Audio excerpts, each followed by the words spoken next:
Welcome to the Deep Dive. This is where we take sources you're interested in and, well, we pull out the key insights just for you. That's right. And today, we're getting into the ring with Jack London's classic short story, A Piece of Steak. We've also got an analysis here that really helps unpack its symbolism. Okay, so our mission today, for you listening, is to really understand the diaper stuff going on in this story. It seems like a straightforward boxing tale, but there's so much more, isn't there? Oh, absolutely. We're talking about aging, ambition, those big societal forces at play. It's all wrapped up in this story of a boxer who's, well, past his prime. Yeah, Tom King. And this one crucial fight he has to take, basically for survival, and the symbolism, even just that title, A Piece of Steak, it's fascinating. It really is. So shall we start with Tom King himself? How does London introduce him? Right at the beginning, you get this immediate sense of desperation. The hunger is palpable. His kids have no food. His wife's skipping meals. They even had to borrow flour just for gravy. It's pretty grim. It sets the scene immediately, doesn't it? The poverty is stark.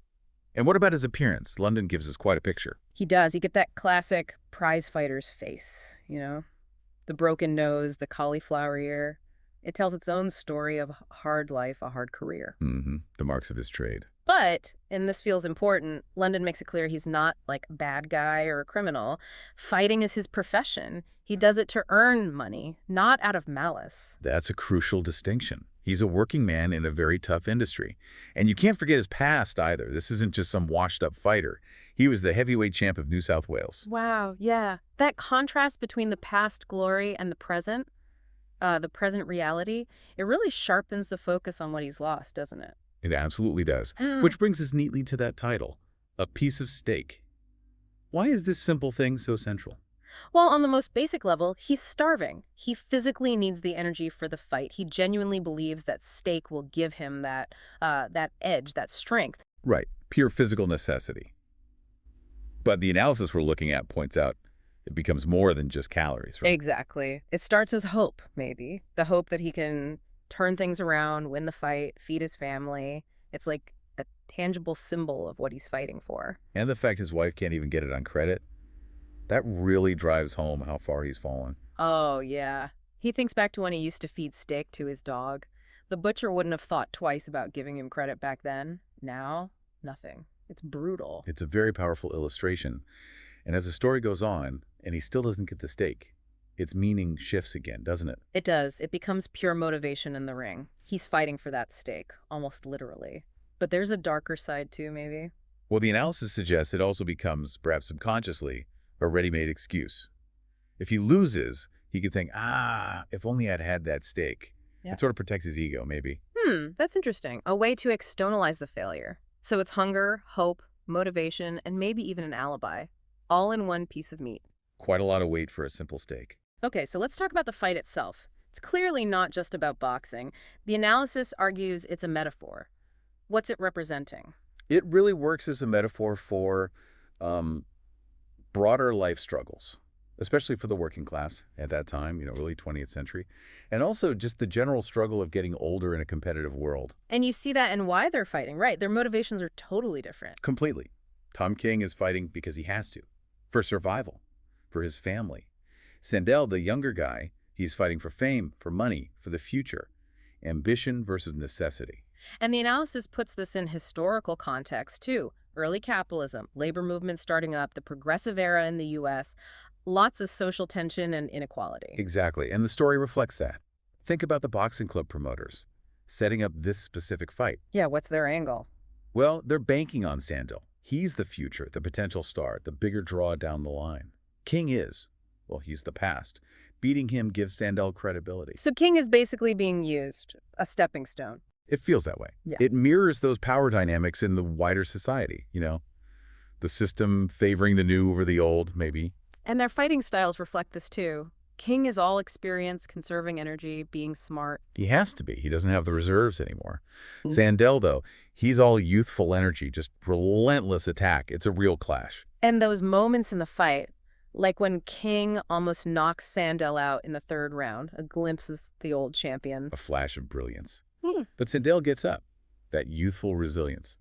And slowly, surely, the tide turns.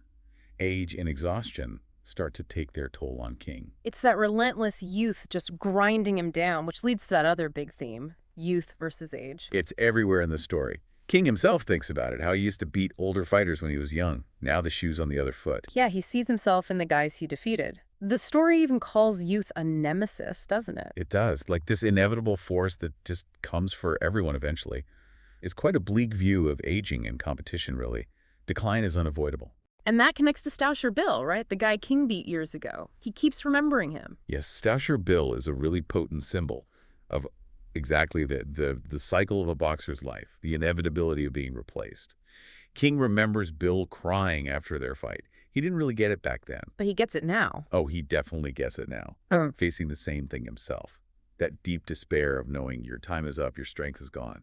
That's what finally makes him understand Bill's tears. It's like hitting him full force. And the analysis links this to social Darwinism, the whole survival of the fittest idea. Yeah, it argues that in the harsh world of boxing, and maybe in London's view of society at large, that principle applies brutally. The young and strong replace the old and weak. It's just the natural order, however harsh. Stousher Bill and now Tom King, they're victims of that cycle. Wow. Okay, so there's another layer that analysis brings in, a philosophical one. Schopenhauer and Nietzsche, how do they fit in? It's an interesting take. The analysis suggests King represents Schopenhauer's will to live, that fundamental instinctual drive just to survive, to keep going out of sheer necessity. Fighting because he has no other choice, basically. Exactly. Whereas Sandel is seen as embodying Nietzsche's will to power. That's more about ambition, dominance, the desire to achieve, to rise above. So Sandel wants to conquer, King just wants to endure. That's a good way to put it. And, given Jack London's known interest in Nietzsche, it's plausible he was playing with these ideas. Sandel's victory kind of aligns with that will to power, overcoming the basic will to live. Okay, so after all this, the fight ends. King loses. And London really describes the physical aftermath, doesn't he? He really does. The pain in his hands, the utter exhaustion. It's visceral. Yeah. But what really sticks is that thought about the steak. Yeah, that obsessive thought. If only I'd had that steak. He clings to it, like that one thing could have changed everything. It's heartbreaking, isn't it? Blaming this simple lack of food for his defeat. It's probably not the whole reason, but is what his mind fixes on. And that's when he truly understands Stousher Bill, right? In that moment of defeat. Precisely. The memory comes back, the understanding hits him. He refuses a drink, faces that long walk home with nothing, no money, knowing his family is waiting, hungry. The weight of it all is just crushing. Such a powerful ending. So, wrapping this up, what are the big takeaways from this deep dive? Well, I think a piece of steak, especially with this analysis, shows itself as way more than just a sports story. It's a really potent look at aging, poverty, the relentless cycle of youth replacing age. And those bigger social forces, the harsh realities of the world London was writing about. Definitely, and the symbolism is key. Yeah. The fight itself as a metaphor, Stousher Bill representing that inevitable decline, and of course that piece of steak carrying so much meaning. It really makes you think. It does. And maybe a final thought for you, the listener, to chew on. How do we see these dynamics play out today? The clash between ambition and necessity, the societal pressure where youth often seems prioritized. Does our modern idea of youth must be served fully account for the value of experience or the human cost when people like Tom King are pushed aside? Are there modern Tom Kings out there? It's definitely something to reflect on. A really powerful story.